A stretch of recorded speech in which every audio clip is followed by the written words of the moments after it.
Okay, we're starting to shit show up again. I got lazy with this cover art, I'll be honest. This chapter is so short that I almost combined it with chapter 6. I just noticed I spelled chapter wrong.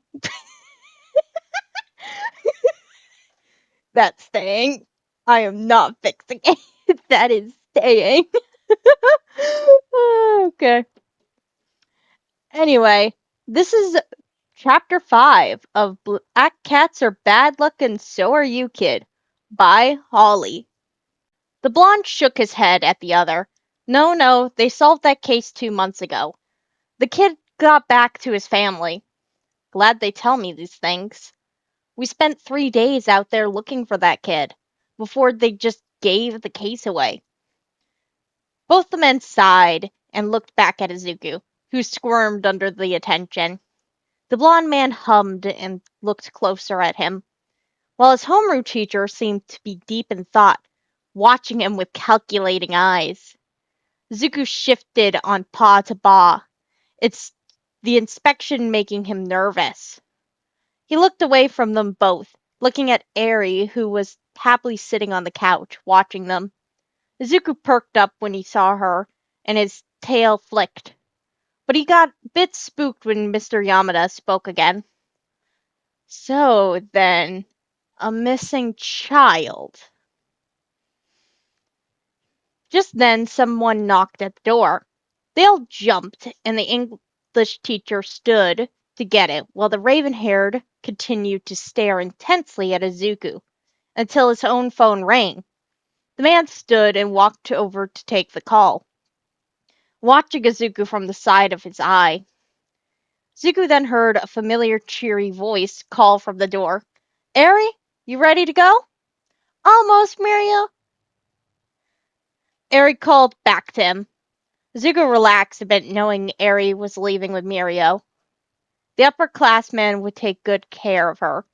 Meanwhile, Mr. Ozawa was standing to the side, an intense look on his face. Izuku watched as the small girl ran towards the door, waving goodbye to Izuku and Mr. Ozawa as she went. Izuku watched as the raven-haired man walked over to her and pat her head, speaking to her softly. She nodded determinedly and ran off towards the door. His teacher standing and walking back towards the bedrooms. Zuko kept sitting on the counter. The door closed, and Izuku watched as his blonde teacher walked back in. The man startled at seeing Izuku there alone and chuckled nervously. Where's Shota? Izuku looked towards the bedrooms, and his English teacher laughed nervously, slowly moving towards the bedroom. Thanks, kiddo. And promptly walked away to find the other man. Izuku hopped off the counter and followed him, the man nervously looking behind him to watch the cat. They walked into the bedroom, the blonde calling out for the raven-haired man. Zuko followed along close behind, but as soon as he passed the threshold of the door, he was lifted swiftly. He yowled in surprise and fear. Ow! And Mr. Yamada jumped and yelped, though Zuko saw red above him and knew who was holding him. He looked up and saw his homeroom teacher looking at the other with his quirk activated, letting it go with a blink and a sigh, looking down to Izuku. Sho, what are you doing? We are going on a field trip. What? I found my kid. Isn't that right, Izuku? Izuku jerked and swiveled his head to look up at his teacher and began to nod vigorously, smiling as best as he could. Azawa sighed and adjusted his grip on the boy, so he was holding him by the scruff and proceeded to bring him up to his face and look the cat in the eyes. Zuko stared at his teacher, scowling but seemingly relieved expression, as his teacher gruffly barked out, 3 suicide sprints each day for a week after school. Zuko huffed and bumped his head on the man's chin, purring loudly. I'm glad I'm okay too. Okay. Where are we going and what's going on? Zawa held Izuku normally and looked over to the other man. Zuko looked up at his teacher and tilted his head, curious himself. One of those bastards is ready to confess. Zuko smacked his teacher's face with his paw and glared.